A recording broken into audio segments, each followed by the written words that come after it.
की आयुष्यभरात जेवढी कमाई केली, की आयुष्यभरात जेवढं कष्टाने कमावलं, ते सर्व तिने तिच्या मुलीच्या लग्नात लावलं.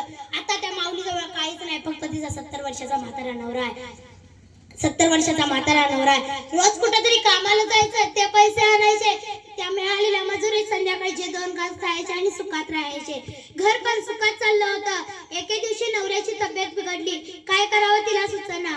तशी ती तिच्या नवऱ्याला घेऊन सकाळी सरकारी दवाखान्यात आली. डॉक्टरांनी सांगितलं की या आजाराची आमच्याकडे कोणतीच पर्वा नाही, या आजाराची आम्ही सोय करू शकत नाही, या आजाराची आम्ही सोय करू शकत नाही. यांची अर्ध तपासणी झाली. यांना तुम्ही बारामतीला न्या, यांना तुम्ही बारामतीला न्या. आजारी माणसानं सरळ मरून जावं, जगूच नाही की ज्या माणसानं आयुष्यभर कष्टाने कमवलं असतं. एवढं भीक मागू की काय. आता बारामतीला जायचं तरी कसं, आणि किती तिथं आणि किती पैसे लागतील, करावे तरी काय. अरे पोटाची खलगी पडली, करावे तरी काय.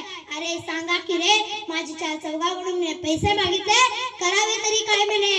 अरे मला पैसे पाहिजे, कोण देणार तरी मला कोण. अरे मला पैसे देणार तरी कोण. आणि 65 वर्षाची माऊली स्पर्धेला तयार झाली आणि आता मॅरेथॉन पण तयार झाले. खेळता